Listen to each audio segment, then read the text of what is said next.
प्यारे बच्चों, सारंग गुरु digital class में फिर से स्वागत है। मैं मसूद आलम फिजिक्स क्लास 10th के लिए पढ़ा रहा हूं और इस कड़ी में हम लोग आज पढ़ेंगे किसी अवतल दर्पण में वक्रता त्रिज्या, फोकल लेंथ यानी कि फोकस दूरी में संबंध स्थापित करना। जैसा कि हम पहले बता चुके हैं कि किसी भी गोलीय दर्पण में स्फेरिकल मिरर में F = R/2 होता है। किसी भी स्फेरिकल मिरर में, यानी कि ये संबंध जो है फोकस दूरी और वक्रता त्रिज्या के बीच का संबंध अवतल दर्पण में भी लागू होगा, उत्तल दर्पण में भी लागू होगा। ये गोलीय दर्पण के लिए है, यानी कि दोनों दर्पणों में लागू होगा। इसका प्रूफ जानने के पहले बच्चों हम लोग ये बात जान लें, ये छोटे द्वारक के दर्पण के लिए सत्य है। अगर बहुत बड़ा दर्पण लेते हैं तो ये सत्य नहीं होगा, ये केवल छोटे दर्पण के लिए सत्य होता है। अब इस क्रम में सबसे पहले हम देखेंगे कि इसे प्रूफ कैसे करते हैं। हम लोग बारी बारी से अवतल दर्पण और उत्तल दर्पण दोनों में इसका प्रूफ पढ़ेंगे। प्रूफ जानने के पहले कुछ बेसिक जानकारियां हैं जो आपको पता होनी चाहिए। यदि दो रेखाएं समांतर हों और तीसरी प्रतिच्छेद कर रही हो तो ये वाला एंगल और ये वाला, ये दोनों बराबर होता है और इसको कहते हैं हम लोग एकांतर कोण, अल्टरनेट इंटीरियर एंगल। क्या कहेंगे? एकांतर कोण। यहाँ पे एकांतर कोण का कॉन्सेप्ट यूज होने वाला है। दूसरा, परावर्तन का नियम। अगर किसी बिंदु पे प्रकाश की किरण आकर गिरती है और फिर यहाँ से टकराकर वापस होती है तो आपतित किरण और अभिलंब के बीच का कोण, जिसे आपतन कोण कहते हैं, परावर्तित किरण और अभिलंब के बीच का कोण, जिसे परावर्तन कोण कहते हैं, ये दोनों आपस में बराबर होता है। इस प्रूफ में ये भी कॉन्सेप्ट मिलने वाला है।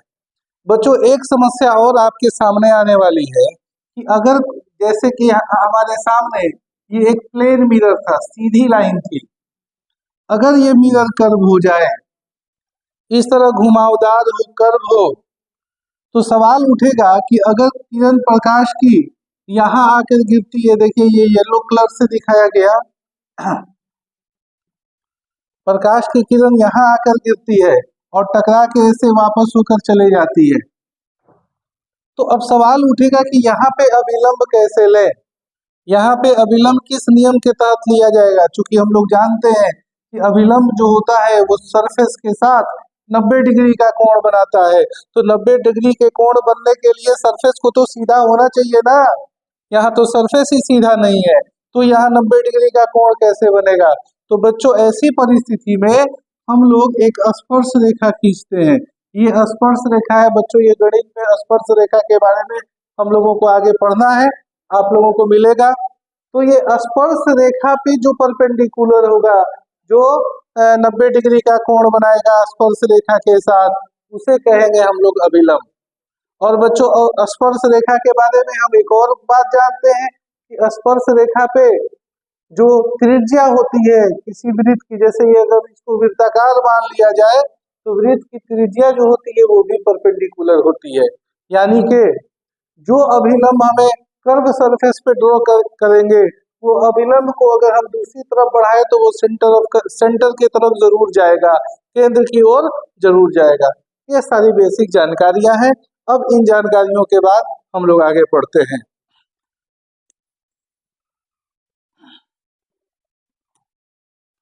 बच्चों, हमें प्रूफ करना है कि किसी अवतल दर्पण में F और R के बीच क्या संबंध होता है। संबंध तो पहले पढ़ चुके हैं, F = R/2 होता है, या फिर हम कह सकते हैं R = 2F होता है। तो चलिए अवतल दर्पण में इसको सिद्ध करें। सबसे पहले हम एक अवतल दर्पण बनाते हैं। ये एक अवतल दर्पण बन गया, इसकी ये वाली सतह रफ है और इधर वाली सरफेस जो हमारे बाएं है, इसको ये स्मूथ सरफेस है, परावर्तक सतह जिसको कह सकते हैं। बच्चों, जब भी हम बात करेंगे किसी दर्पण की, जब बात करेंगे किसी दर्पण की तो उसके उसके कुछ बेसिक चीजें होती हैं, कुछ बेसिक रूल्स होते हैं, हम उनकी भी बात करेंगे। जैसे बात करेंगे हम पी की, ये हुआ पी, ये हुआ सी।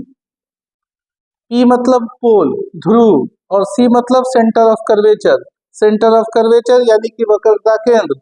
वक्रता केंद्र और ध्रुव को मिलाने वाली जो अनंत लंबाई की रेखा होती है उसे हम लोग कहते हैं मुख्य अक्ष। यानी जो ये रेड कलर से खींची हुई लाइन है ये क्या है बच्चों? मुख्य अक्ष। मुख्य अक्ष। बच्चों इन सारे चीजों से आप पहले से परिचित हैं।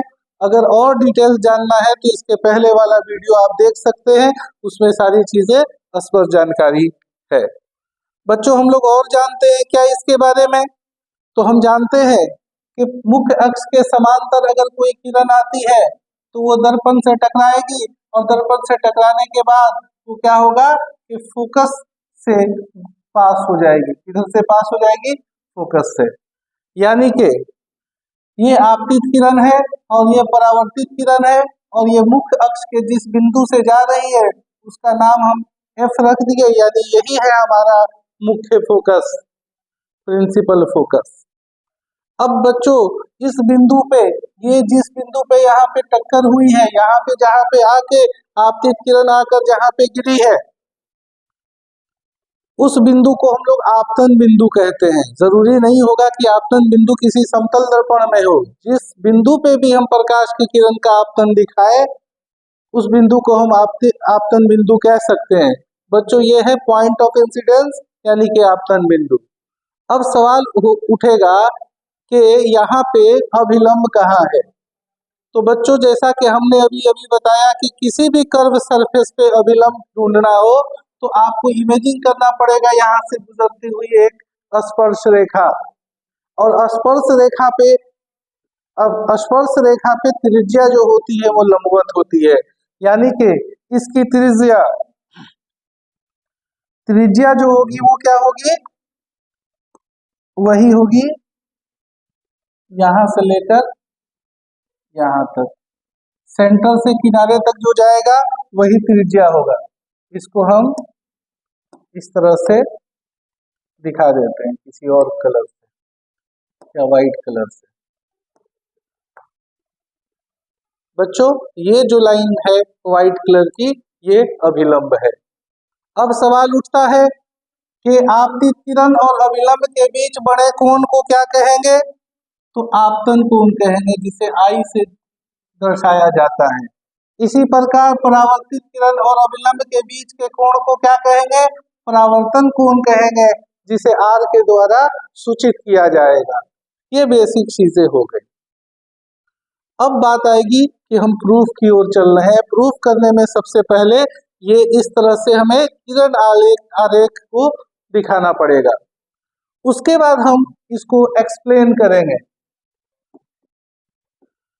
आरेख में कुछ नाम रख दिया जाए, एम से लेके एम प्राइम। एम प्राइम एक अवतल दर्पण है।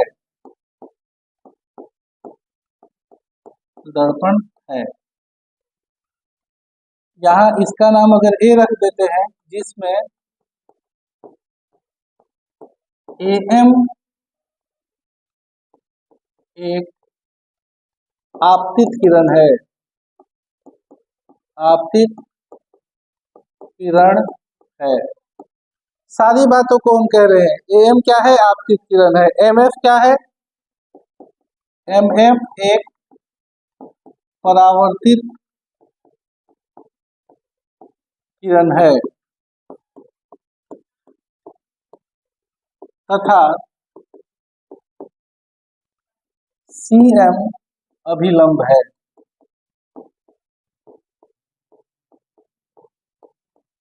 बच्चों कुछ बच्चे सीएम अभिलंब को अभिलंब किरण कहते हैं। अभिलंब कोई किरण नहीं होती है, ये एक इमेजिनरी लाइन होती है, तो केवल उसको अभिलंब कहा जाता है। इंग्लिश में इसे नॉर्मल कहा जाता है। ये सारी चीजें हो गई। और अगर आपका मन करे तो और अच्छा से एक्सप्लेन कर लेंगे कि भाई पी क्या है, आई क्या है, आर क्या है, ये सारी चीजों को कम से कम इतना तो आपको करना पड़ेगा। अब हम चलेंगे प्रूफ में। हमें सिद्ध क्या करना है, चाहे तो लिख सकते हैं या फिर हम सीधे चलेंगे आगे। देखेंगे, लिखेंगे परावर्तन के नियम से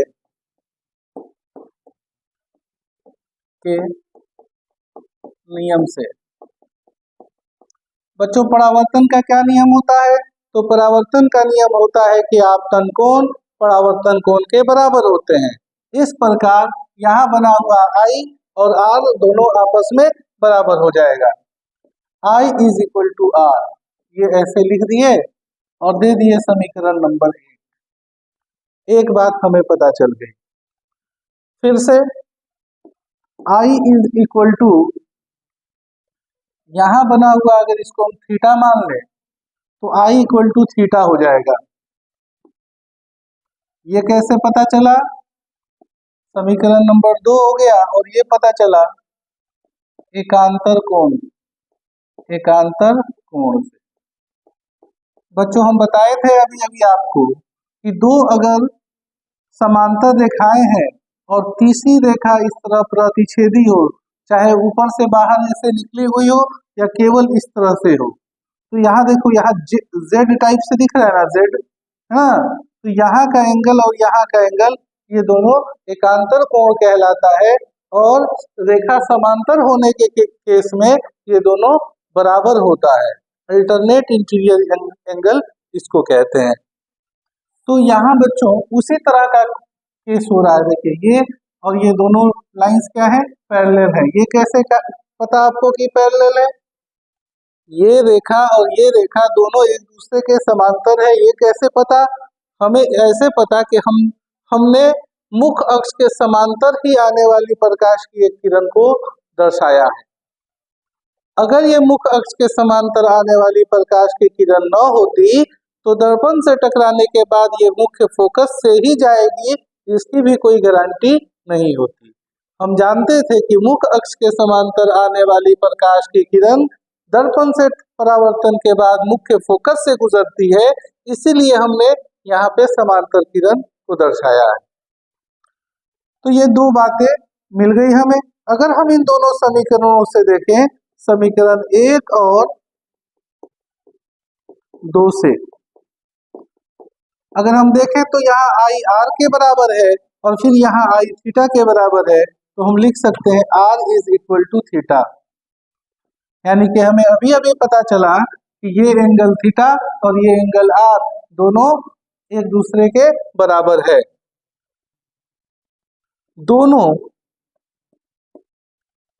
ये दोनों ट्रायंगल MCF के कोण हैं।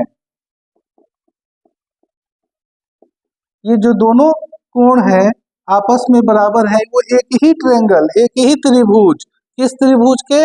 MCF, एक ही त्रिभुज के कोण है। और एक और ज्यामिति का नियम बच्चों कि अगर किसी एक त्रिभुज का दो कोण आपस में बराबर हो, यदि किसी एक त्रिभुज का दो कोण आपस में बराबर हो तो उसकी विपरीत भुजाएं भी आपस में बराबर होती हैं, यानी कि कोण त्रिभुज जो है वो समद्विबाहु हो जाता है। यानी कि हम लिख सकते हैं यहाँ देयरफॉर त्रिभुज MCF एक समद्विबाहु त्रिभुज है। समद्विबाहु त्रिभुज है, इसलिए कह सकते हैं कि ये कोण R के सामने वाली भुजा CF बराबर हो जाएगी इस थीटा के सामने वाली भुजा FM के। यानी कि ये एक समद्विबाहु त्रिभुज है जिसकी दो भुजाएं ये और ये आपस में क्या है, बराबर है। इस निष्कर्ष तक हम लोग पहुंच चुके हैं। अब यहाँ पे इक्वेशन नंबर 3 दे देते हैं। हम एक और बात लिखेंगे, इसको थोड़ा सा छोटा कर देते हैं।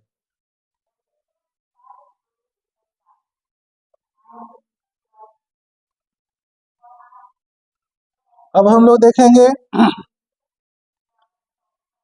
यदि यहाँ पे एक बात याद रखना पड़ता है, यदि m p के बहुत निकट हो तो,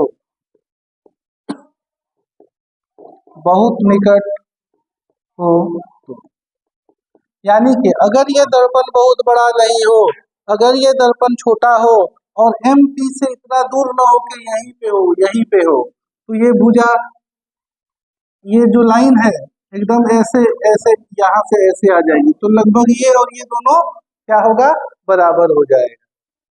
तो यहाँ पे एक लाइन लिखते हैं, यदि m p के बहुत निकट हो तो क्या होगा भाई, तो आइए देखते हैं क्या होगा। तो fm जो है वो fp के बराबर हो जाएगा। Equation number 4। अगर यहाँ से यहाँ हो सकता है कि यहाँ से यहाँ तक की दूरी ज्यादा हो, लेकिन m यहाँ ना होता, यहाँ होता, एकदम p के नजदीक होता, निकट होता, तो भी तो यही घटना होती ना, पैरेलल लाइन जाती, टकरा के फिर से फोकस से ही आती।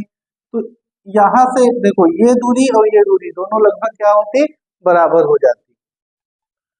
अच्छा, इसीलिए शुरू में ही हम बोले थे कि ये जो रूल है जो हम पढ़ रहे हैं वो किसी बड़े द्वारक के दर्पण के लिए सत्य नहीं है, ये छोटे दर्पण के, चूंकि दर्पण छोटा होगा तो ये m पॉइंट बहुत p से दूर नहीं होगा, नजदीक होगा। ठीक है, तो आइए अब देखते हैं समीकरण 3 और 4 से। 3 और 4 से इन दोनों समीकरण में देख रहे हैं FM है, यानी कि RHS दोनों का बराबर है, यानी कि LHS भी CF बराबर होगा। बस बात खत्म हो गई, बस अब छोटी सी बात बाकी है।